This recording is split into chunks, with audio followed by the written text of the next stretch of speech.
If you want to change the world, start off by making your bed. If you make your bed every morning, you will have accomplished the first task of the day. It will give you a small sense of pride, and it will encourage you to do another task, and another, and another. And by the end of the day, that one task completed will have turned into many tasks completed. Making your bed will also reinforce the fact that the little things in life matter. If you can't do the little things right, you'll never be able to do the big things right.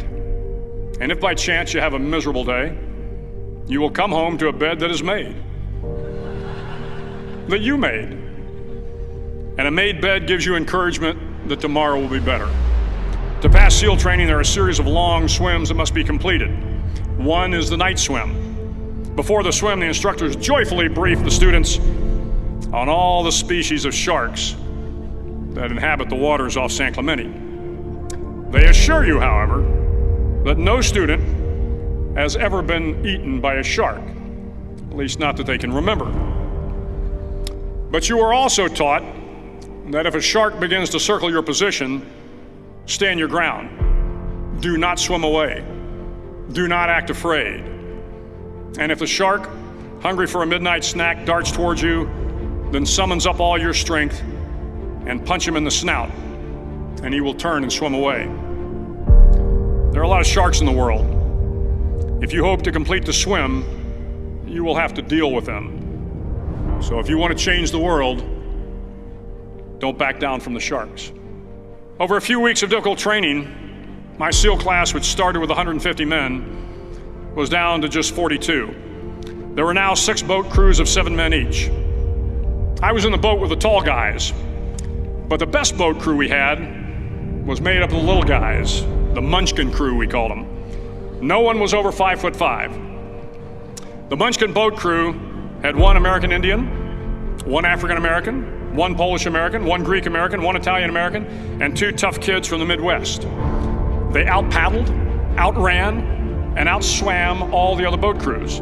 The big men in the other boat crews would always make good-natured fun of the tiny little flippers the Munchkins put on their tiny little feet prior to every swim.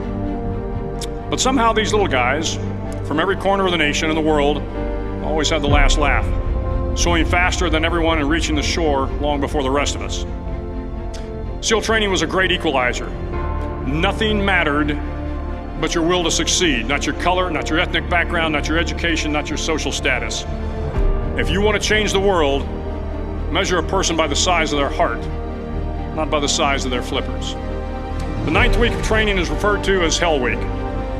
It is 6 days of no sleep, constant physical and mental harassment, and 1 special day at the Mud Flats. The Mud Flats are an area between San Diego and Tijuana where the water runs off and creates the Tijuana Sloughs, a swampy patch of terrain where the mud will engulf you. It is on Wednesday of Hell Week that you paddle down to the Mud Flats and spend the next 15 hours trying to survive this freezing cold, the howling wind, and the incessant pressure to quit from the instructors.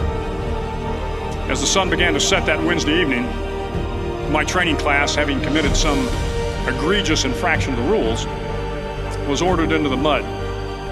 The mud consumed each man till there was nothing visible but our heads. The instructors told us we could leave the mud if only 5 men would quit. Only 5 men, just 5 men, and we could get out of the oppressive cold. Looking around the mud flat, it was apparent that some students were about to give up. It was still over 8 hours till the sun came up. 8 more hours of bone-chilling cold. The chattering teeth and the shivering moans of the trainees were so loud, it was hard to hear anything.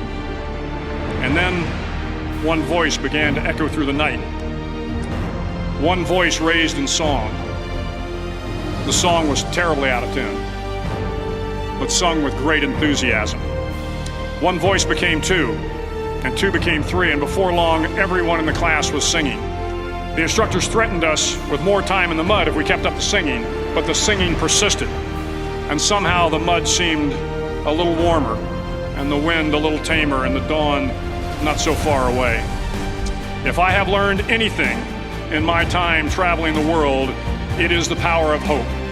The power of one person, a Washington, a Lincoln, King, Mandela, and even a young girl from Pakistan, Malala. One person can change the world by giving people hope.